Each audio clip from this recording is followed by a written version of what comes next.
Elhamdülillah ve salatu ve selamu ala Rasulina Muhammed. Allah'a maqta olsun, Peygamberimiz Allah'ın salavatı ve selamı olsun.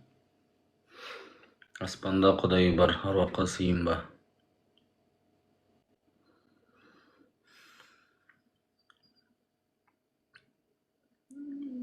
Allah Teala aspanda, 7. aspanın üstünde, arşında. Және сол bir Allah qana құлшылық қылуға лайық. Бұл Allahқа серік қоспау, таухид мәселесі. Бұл тақырып айтылудан жалықпау керек. Айту керек.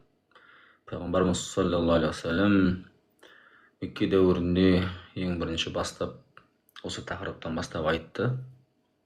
Я юханнас, қулу ла илаха иллаллах туфлиху. Ей адамдар, Алладан басқа құдай жоқ, құлшылыққа лайық құдай жоқ деп айтыңдар. Құтыласыңдар, жетістікке жетесіңдер деп айтып бастады. Яғни өмірдің соңында да Я Алла, менің қабірімді сыйынатын орынға айналдырып жіберме деп дұға алды. Және яһуди христиандарға лағнет болсын, өздерінің пайғамбарларының қабірлерін сыйынатын орынға мешітке айналдырып алған дейді.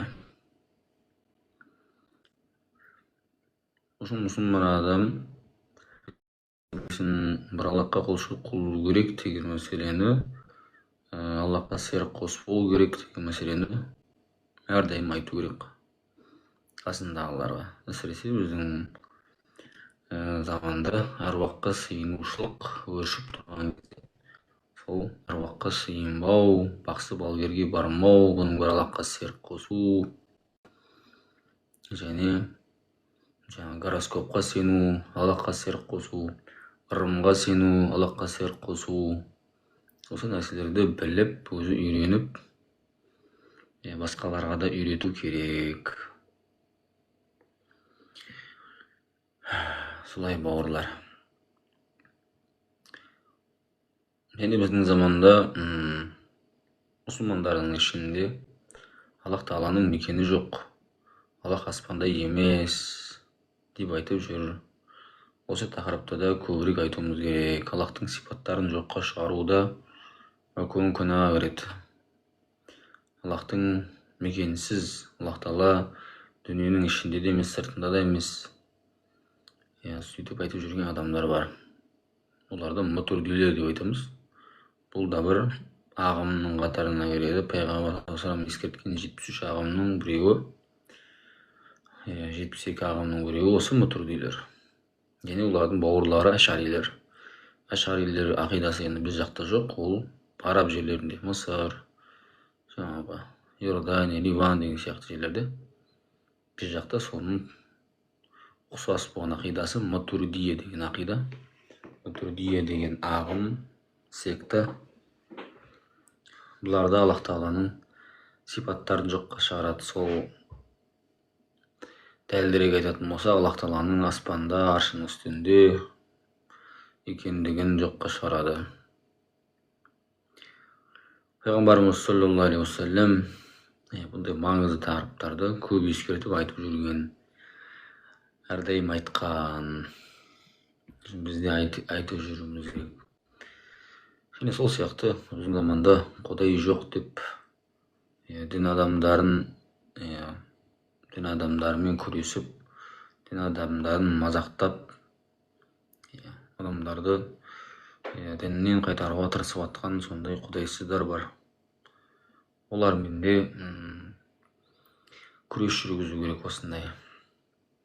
Аллах Құранда айтады: Эйюхан набию, ей пайғамбар дейді, имансыз кәпірлермен, мұнафиқтармен күрес дейді. Мұнафиқ дегеніміз біз білеміз, ол сыртында мұсылман, ішінде имансыз болған адам. Олармен күресу қалай болады? Біліммен, құжат дәлелдермен күрес солай болады. Осындай мұсылман адам біліммен қарулану керек. Егер білім алатын, сөйлей алатын бауырлар болса, олар Бірінші Құран хадисті үйрену керек, және соған сәйкес мұсылман бауырлардың атеистермен, христиандармен, жалпы дінге қарсы адамдармен айтысып жатқан диспуттарын көп тыңдау керек. Ютубта да көп сондай нелер көп, роликтер, видеолар.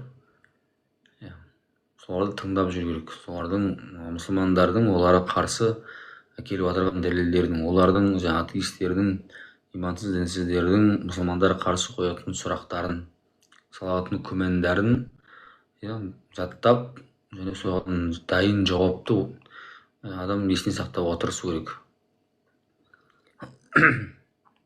Осылайша адам осы нәрселерді жаттаса, альхамдулилля, мұсылман бауырлар бар, атеистерменен, христиандарменен, жалпы дінсіздерменен айтысып, оларға деген олардың салатын күмәндарына, шүбһаларына қарсы сөйлейтін. Соларды көбірек тыңдау керек. Қазір орыс тіліне көп аударылып жатыр ютубта. Көп каналдар бар орысша аударатын. Англияда үлкен бір аллея бар, аллея ораторов деп айтылады. Сол жерде барлық дін өкілдерінің, сол жерде атеистердің де барлығы кездесіп бір-бірімен айтысады. Айтыс тартысқа, таласқа түседі. Видеоға салынып, кейін ағылшынша, кейін орысша аударылып, бауырлар жұмыс істеп жатыр. Солардың видеоларын тыңдап, осындай қарулану керек. Мұсылманның білімсіз атеистерменен, христиандарменен айтысып, кейде жеңіліп қалуының себебінен кейбір адамдардың дініне нұқсан келеді.